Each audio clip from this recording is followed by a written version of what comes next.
I honestly think that this is something God placed on my heart.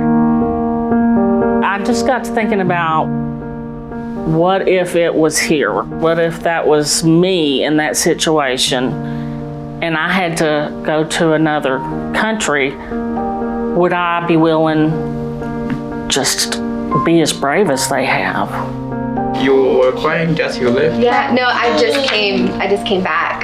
Yeah. Came back from Afghanistan. to here. When I went to Afghanistan, I didn't expect to have the experience that I had. After I met the children there, it changed my life forever.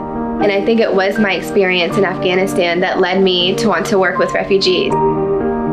It's absolutely the case that we feel like what we're doing is an example of us living out our faith.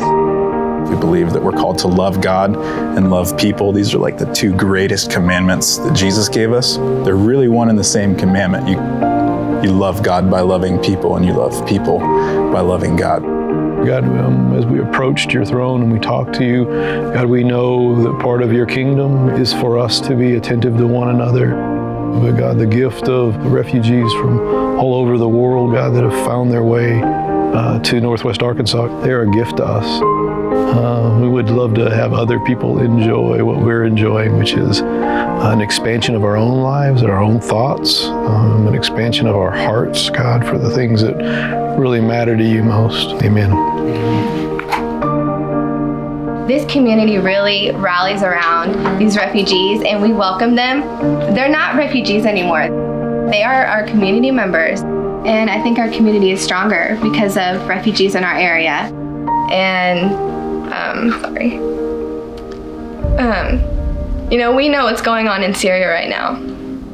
And some of them may never come because they may not survive another day.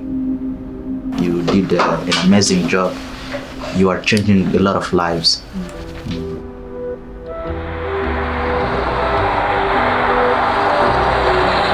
We're headed over to Odette's house now. The plan is to have a potluck so that our team can get together and also so that my mom can have a chance to meet our refugee family. Thank you. Oh, thank you. This is my mom. This is Cindy. So nice. You mainly hear in the news all the bad things. They don't really pull in the good things like this family. They have learned to contribute. Our family had been in the refugee camp for 17 years. So for Joseph, that's his whole life. And now they're living in Fayetteville, Arkansas, right? So, I'm sure this wasn't their first choice, but here they are, making the best of it. You'll meet Abwe. He is a gentle man. And so if you had a perspective of what a refugee would be like, he's gonna upset it. If you spend any time really getting to know him and hear him. Quelque chose de nouveau pour nous, en tout cas, tout est nouveau et tout nouveau est bon et c'est un peu merveilleux.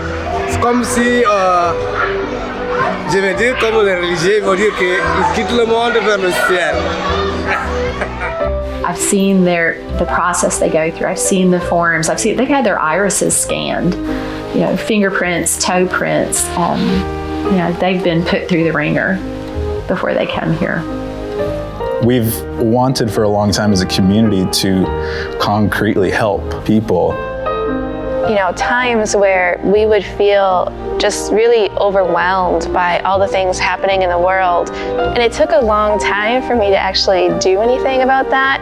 But eventually I started to do some research online and I found out about co-sponsorship. Yeah, that's great. Yeah. Wow. Good job. And Lisa said, hey, why don't we do this? And we're all looking around like, why not? And why haven't we? It doesn't have to overtake your whole life when you think about it from a team perspective. Whatever idea that you have to respond to what's going on in the world, it's there for a reason, and eventually I think that there will be that opportunity to actually act on it. You can totally do this. You can totally help somebody. There's a blessing in that. There is a gift in that I wish more people could experience.